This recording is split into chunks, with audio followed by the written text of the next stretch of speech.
Welcome to Big Fan Podcast.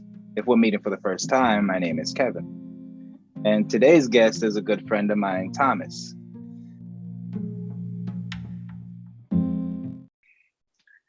To be or not to be? Shakespeare. Yes. You know what he was talking about?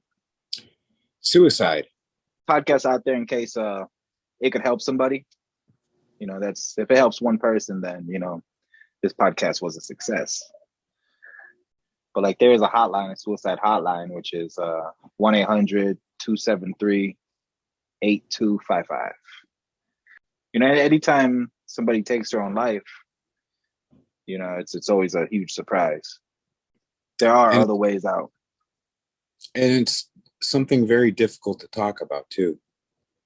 Not just the fact that if you do talk to somebody about it, they're going to lock you up, like you said, for 2 weeks, but admitting that you have that type of hopeless despair is you feel defeated on every sense, and saying it out loud just gives it more power.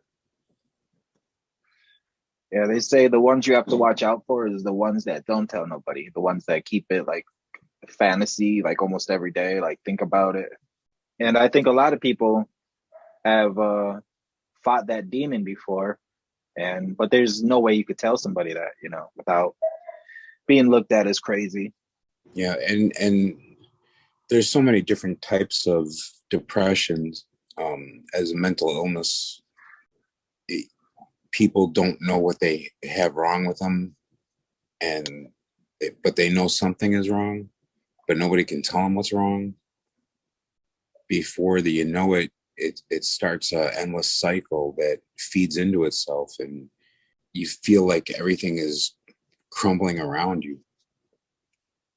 I've been dealing with it myself for decades. So, and we're not just talking about feeling sad for a couple of days because it's been cloudy out, or the world is in a pandemic and it's the strangest times of our lives.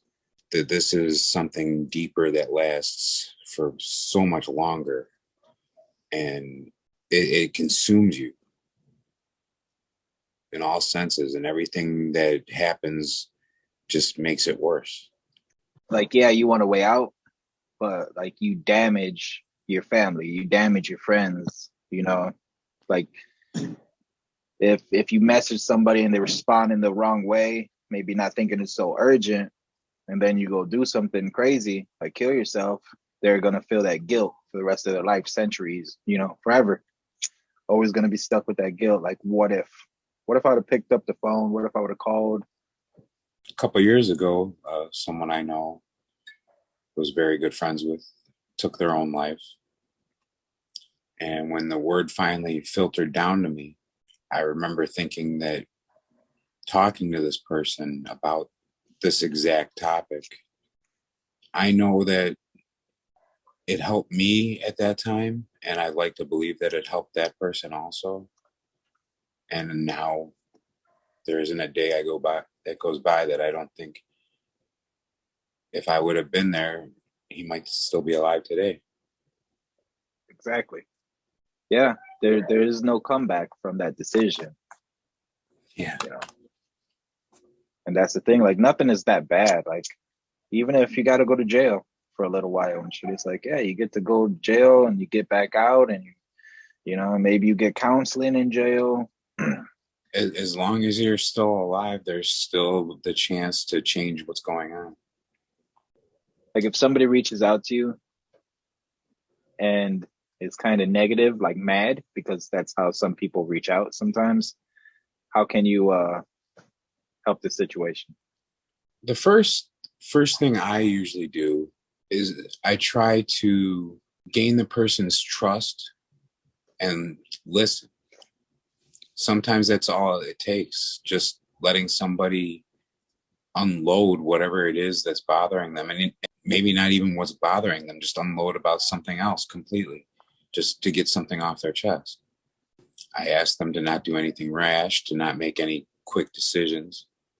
I also try to show them that I've gone through the same thing. In each experience is unique, but there are similarities that help bond you to somebody in that situation.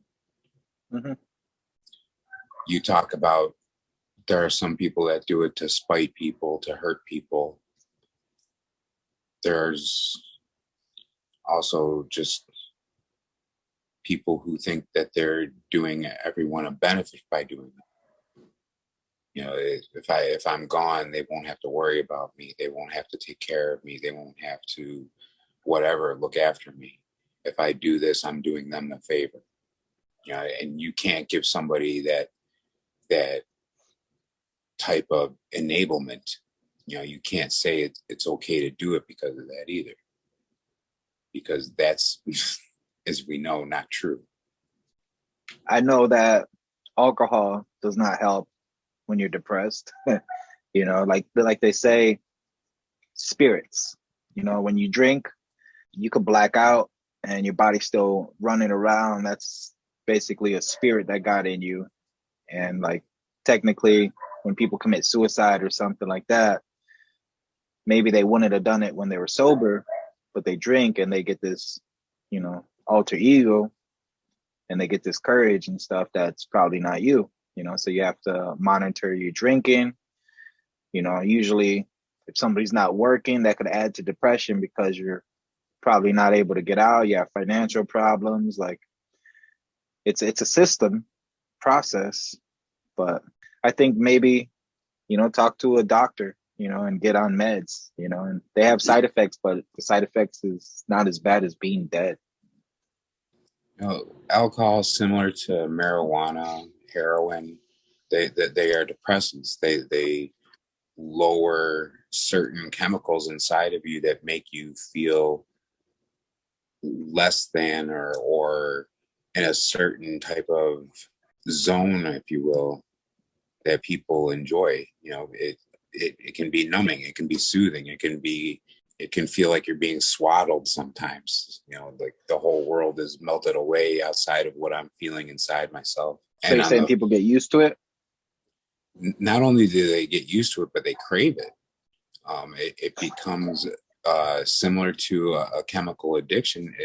There's a chemical basis behind it because some of the medications that they prescribe to adjust for some of this stuff usually deals with serotonin, which is a neurological inhibitor.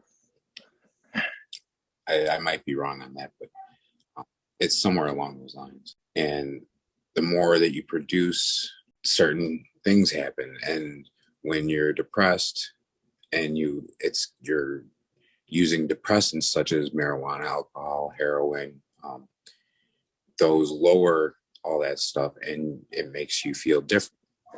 And on the reverse side of that, stimulants such as caffeine, cocaine, you know,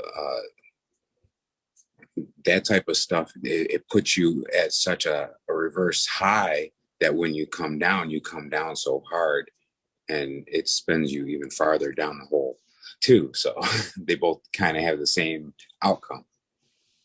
So would you suggest somebody seeking treatment going into a hospital and basically a mental hospital?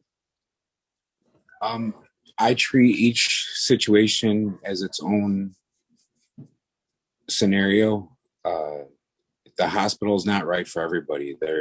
I've seen people that have gone in the hospital and gotten much worse. They were either misdiagnosed, mistreated, or didn't fully commit to what was trying to happen, and it just went downhill from there. You know, they were better off not going in. You have to evaluate what's going on. You have to evaluate what's the person you're dealing with. For most people, at least going to a hospital for a couple weeks is usually sufficient. Okay. I just had a family member that went through that. And did the hospital help so far? No, unfortunately, whether of their own accord or due to a systemic failure in our healthcare system, the family member didn't get the full treatment that they needed. Wow. So it ended up making matters worse for a little while. See, and that's another thing. It's like if you're depressed, you want to kill yourself, and you need treatment, and you're willing to seek it, but now you don't have a job and you don't have insurance, so it's like they'll do very little for you. It's bizarre. You feel helpless. You feel powerless. You feel like you're trying to do everything you can and you're not getting anywhere. You're spinning your wheels. You're running into brick wall after brick wall. You jump through every hoop only to find that there was no point in jumping through that hoop anyway because it didn't work. Mm-hmm. It was never going to work, and they were just telling you that to shoo you away because they were sick and tired of dealing with you because they already know that they can't help you. Now, if you had an 18-year-old son and he tells you, Dad, I'm sad and I want to kill myself, what could you tell him? What would you tell him? I would tell him about my own suicide experience, but I would just ask him, what's wrong? How can I help? And let it just go from there. Yeah, that stuff worries me because I have 4 children. And it's like, sometimes you'll see on the news, like I remember there was a news episode where the kid broke his TV, from playing the video game. And, he was like 2 weeks go by or something. And he's like, working with his dad, and he's a young kid. And, so the dad's like, okay, I'm going to buy you another TV and stuff. And, he's like, don't do it again. So he buys him the TV. And I believe 10 minutes of him having the TV, his sister comes and gets the dad, and she tells him, come to the son's room. The dad goes there, and the son hung himself. And it was just because he didn't want to, tell his dad, I broke the new TV and, shit. And now the dad, could you imagine how fucked up he feels? Yeah. He's like, dude, it was a fucking TV. You're my son. I'd probably kill myself over that shit. Couldn't be a normal person after that. And it's that's a true story. And that stuff sticks with me and shit. And it's like, damn, my kids like video games, shit. So you got to watch how you really got to be careful what you say, especially with children, because they take everything so literally. Yeah. If you tell a child that it's their fault that this is happening, they're going to take it full on. Mm-hmm. It's going to make trauma. You think about all the things you could have done, didn't do, and overlooked. If you see a message and stuff, a week before the person does what they do and shit, and you're like, damn, I should have fucking acted on that. I really didn't think too much of it, but somebody's reaching out for help. Well, at the beginning of the podcast, you mentioned the suicide hotline. Have you ever used it yourself? I haven't. I'm curious about them. Have you ever used it? What do they talk about if you have? I have used it several times. Most of the time, they tell you to call an ambulance. Luckily, it is anonymous, so they can't send anybody after you. Or at least that was my experience. I remember the first time I called, it was a guy on the phone.